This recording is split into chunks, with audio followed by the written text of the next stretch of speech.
Chapter 76 मैं केवल 3 तक गिनूंगा।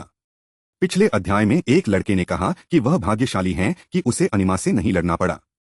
इसके बाद सुधांश और देवेन का मुकाबला हुआ, जिसमें सुधांश ने हार मान ली और वह प्रतियोगिता से बाहर हो गया। इसके बाद दक्ष का मुकाबला सुचित्रा से हुआ, जिसमें दक्ष ने केवल एक ही मुक्के से सुचित्रा को हरा दिया, जिसे देखकर सभी लोग आश्चर्यचकित रह गए। इसके बाद अनंत ने कहा कि दक्ष ने गुप्त हमला करके सुचित्रा को हराया है, अन्यथा वह सुचित्रा को नहीं हरा पाता। इधर दक्ष ने इन सभी टिप्पणियों को सुनकर उन्हें पूरी तरह से नजरअंदाज कर दिया। इसके बाद अनंत और ब्रिजेश के मध्य मुकाबला हुआ, जिसमें अनंत ने ब्रिजेश को हार मानने के लिए जोर दिया। इसके बाद जब ब्रिजेश ने अपनी ताकत दिखाई, तब सभी लोग आश्चर्यचकित रह गए। अर्णव सेन ने छठवें एल्डर से कहा कि वह समय के अनुसार ढल जाए, अन्यथा यह उनके लिए अच्छा नहीं होगा, जिसे सुनकर छठवें एल्डर का चेहरा उतर गया और उन्होंने अर्णव सेन से कुछ नहीं कहा। एक बार जब यह वार्षिक प्रतियोगिता समाप्त हो जाती, तब अर्णव सेन परिवार के मुखिया का पद दोबारा पाने का प्रयास करने वाले थे और संभवतः वह इस बार मुखिया बन जाएं। ऐसे में छठवें एल्डर अर्णव सेन से दुश्मनी करने जैसी मूर्खता कैसे कर सकते थे।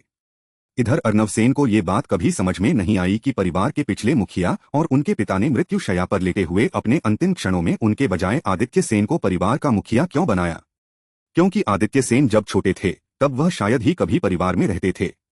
वह अक्सर बाहर रहकर यात्रा करते थे और अपनी मंजिल के बारे में वह परिवार में किसी को भी नहीं बताते थे।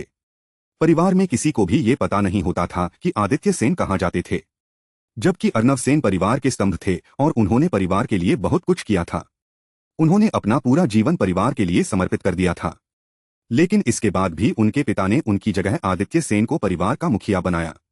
अर्णव सेन हमेशा से परिवार के मुखिया बनना चाहते थे, लेकिन आदित्य सेन के परिवार के मुखिया बनने से उनके दिल में नफरत की एक गांठ बन गई। दूसरी तरफ मंच पर ब्रिजेश ने अपनी उल्टी गिनती को जारी रखा। उसके शरीर से निकलने वाली ऊर्जा और अधिक मजबूत होती जा रही थी, जो अनंत के ऊपर अधिक से अधिक दबाव डाल रही थी। इस समय अनंत बमुश्किल ही सांस ले पा रहा था। उसका शरीर इस समय कांप रहा था। उसने पहले कभी भी इतना भयानक दबाव महसूस नहीं किया था। उसे अब अपने पिछले व्यवहार पर पछतावा हो रहा था। सभी लोगों को लगता था कि अनंत साधारण ऊर्जा के केवल 8वें स्तर पर था, लेकिन वह वास्तविकता में बहुत पहले ही साधारण ऊर्जा के 9वें स्तर पर पहुंच चुका था। उसने सोचा था कि वह वार्षिक प्रतियोगिता में अपनी ताकत से सभी लोगों को आश्चर्यचकित कर देगा, लेकिन उसकी किस्मत बहुत खराब थी कि उसे अभी तक अपनी असली ताकत दिखाने का बिल्कुल भी अवसर नहीं मिला था और अब उसका सामना ब्रिजेश से हो गया, जो कि पहले ही शुद्ध ऊर्जा के स्तर पर पहुंच चुका था और अभी उसके ऊपर दबाव डाल रहा था। अपनी ऐसी बदकिस्मती पर अनंत को बहुत बुरा लग रहा था। इधर ब्रिजेश ने कहा, दूसरों का अपमानित करने से पहले तुम्हें 2 बार सोच लेना चाहिए। भले ही मैंने कहा था कि हमें लड़ने की आवश्यकता नहीं है, लेकिन इसका मतलब ये नहीं था कि मैं तुमसे कमजोर हूं या मैं तुम्हारे सामने हार मान लूंगा। इसके बजाय मैं तुमसे घृणा करता। यदि तुम्हारा और मेरा खून का रिश्ता ना होता तो मैं तुम्हें अभी और यहीं पर मार डालता। इस समय ये कहते हुए ब्रिजेश पूरी तरह से एक अलग व्यक्ति की तरह लग रहा था। उसकी अराजक ऊर्जा अभी भी लगातार बढ़ रही थी और अब वह अपनी आखिरी गिनती करने ही वाला था। मैं हार मानता हूं, मैं हार मानता हूं। तभी अनंत ने अचानक जल्दीबाजी में कहा। उसकी सांसें इस समय फूल रही थी। उसे ऐसा महसूस हो रहा था जैसे कि वह ब्रिजेश की अराजक ऊर्जा से अब बस कुचला ही जाने वाला था। इधर अनंत की ये बात सुनकर ब्रिजेश के चेहरे पर एक व्यंग्यात्मक मुस्कान आ गई और फिर अगले ही अनंत के ऊपर पड़ने वाला दबाव पलक झपकते ही गायब हो गया। इसके बाद अनंत ने वहां और थोड़ी देर तक रुकने की बिल्कुल भी हिम्मत नहीं की और तुरंत ही वह उस मंच से नीचे चला गया। इस समय उसकी सांस बहुत तेज हो गई थी। उसे ऐसा लग रहा था कि अगर वह वहां कुछ देर और रुकता तो संभवतः उसकी जान चली जाती। इधर ब्रिजेश की ऐसी ताकत और ब्रिजेश को अनंत को ऐसे हार मानने पर मजबूर करता देखकर वहां उपस्थित सभी लोग हैरान रह गए। ब्रिजेश सच में बहुत मजबूत है, भीड़ में उपस्थित एक युवक ने कहा। इसके बाद वहां तालियों की आवाज गूंजने लगी और पूरा क्षेत्र तालियों की आवाज से भर गया। भीड़ में सभी लोग ब्रिजेश को प्रशंसा की दृष्टि से देखने लगे। शुद्ध ऊर्जा के स्तर पर पहुंचना प्रत्येक योद्धा का सपना था। 20 वर्ष की उम्र में शुद्ध ऊर्जा के स्तर पर पहुंचने से भविष्य में और भी अधिक ऊंचे स्तर पर पहुंचने का मौका मिलता था। इसके बाद छठवें एल्डर ने कहा, ये लड़ाई ब्रिजेश ने जीत ली है। इसके बाद वहां दोबारा तालियां बजने लगी। इधर ये दृश्य देखकर दक्ष के चेहरे पर एक मुस्कान आ गई और उसने हंसते हुए कहा, हाँ, ये बहुत मजेदार था। दक्ष ने सोचा, चूंकि ब्रिजेश ने शुद्ध ऊर्जा के स्तर में प्रवेश कर लिया था, इसलिए छठवें एल्डर ने संभवतः इस लड़ाई की व्यवस्था जानबूझकर की होगी ताकि वह अपने बेटे की प्रसिद्धि को बढ़ावा दे सकें। दूसरे दौर में ब्रिजेश ने कभी भी अपनी पूरी ताकत का उपयोग नहीं किया था, इसलिए ब्रिजेश की असली ताकत को सबके सामने प्रदर्शित करने के लिए उन्होंने अनंत और ब्रिजेश की लड़ाई की व्यवस्था की। ये सोचकर दक्ष के चेहरे पर एक मुस्कान आ गई। दक्ष ने कहा, छठवें एल्डर वाकई में बहुत चालाक है। दक्ष ये देखकर बहुत खुश हो रहा था कि अनंत को सबके सामने अपमानित होना पड़ा था और उसे सभी लोगों के सामने कायरों की तरह हार भी माननी पड़ी थी। इससे दक्ष को बहुत अच्छा लगा, क्योंकि अनंत भी दक्ष को अपमानित करने वालों में से एक था। इसलिए वह अनंत की ओर देखकर हंसने लगा। इधर जब अनंत ने दक्ष को उस पर हंसते हुए देखा, तब उसकी अभिव्यक्ति बदसूरत हो गई और उसने गुस्से से दक्ष की ओर चिल्लाते हुए कहा, कचरे के टुकड़े, तुम्हारी हिम्मत कैसे हुई मुझ पर हंसने की?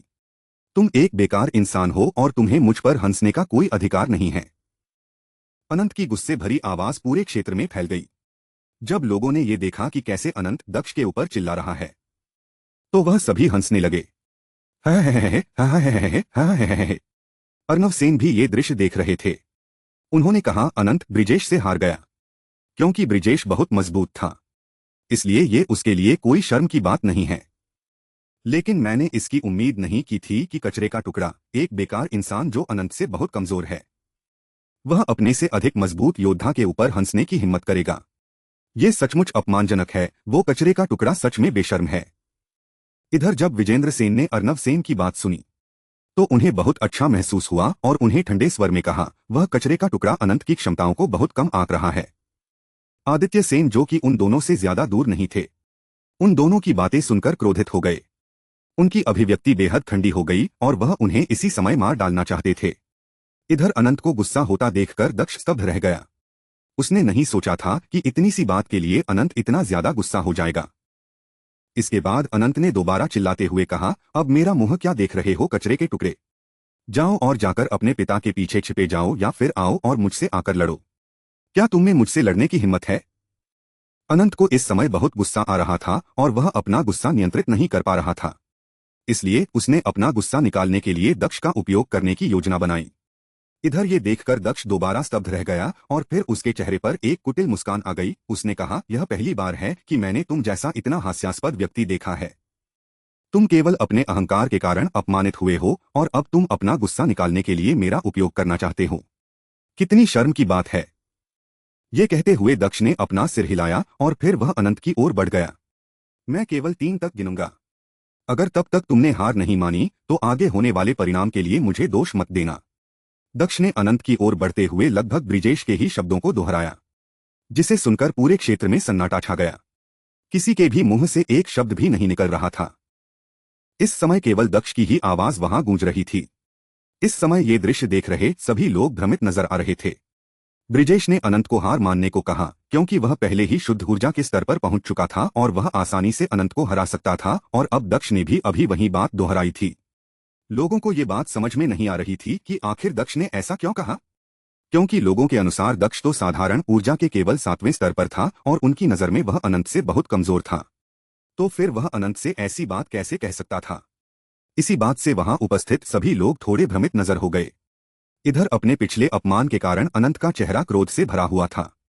ब्रिजेश ने उसे सबके सामने अपमानित किया था, जिसके कारण उसे बहुत गुस्सा आ रहा था, और अब एक बेकार इंसान कचरे के एक टुकड़े ने उसे सबके सामने अपमानित करने का साहस किया था, जिससे अनंत का गुस्सा 7वें आसमान पर पहुंच गया और उसके लिए अपने गुस्से को नियंत्रित करना और भी मुश्किल हो गया। वह अब अपने गुस्से को नियंत्रित नहीं कर पा रहा था, जो कि उसके चेहरे से साफ पता चल रहा था। तुम मरना चाहते हो? अनंत ने अपने गुस्से भरी आंखों से दक्ष की ओर देखते हुए तेज आवाज में चिल्लाते हुए कहा। उसका चेहरा इस समय किसी जंगली जानवर की तरह क्रूर हो गया था। लेकिन ठीक इसी समय पर अचानक एक मजबूत ऊर्जा ने अनंत के शरीर को जकड़ लिया।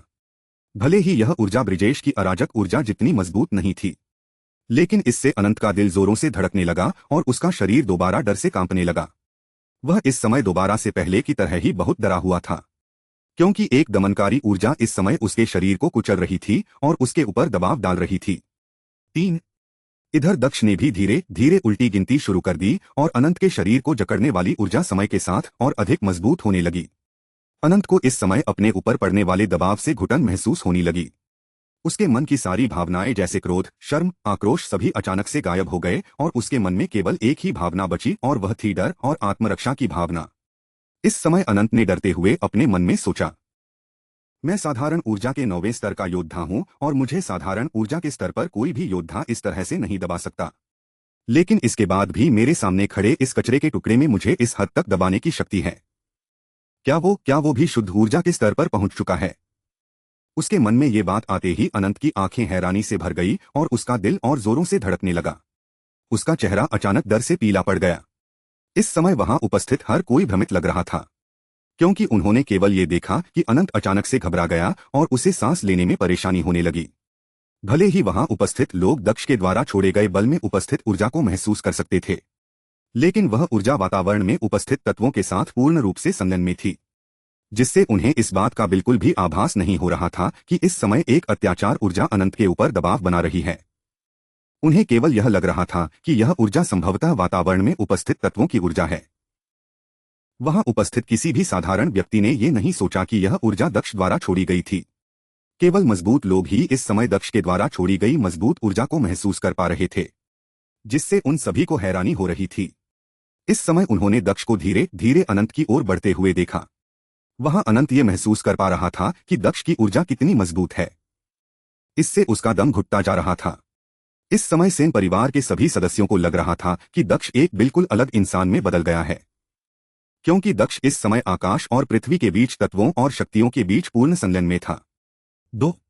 इधर दक्ष ने अनंत की ओर एक और कदम बढ़ाते हुए कहा।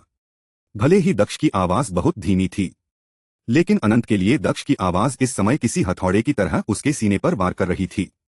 वह इस स्थिति से किसी भी तरह से बचकर भाग जाना चाहता था, लेकिन उसने चाहे कितनी भी कोशिश क्यों ना की हो, वह स्वयं को बिल्कुल भी नहीं हिला पा रहा था।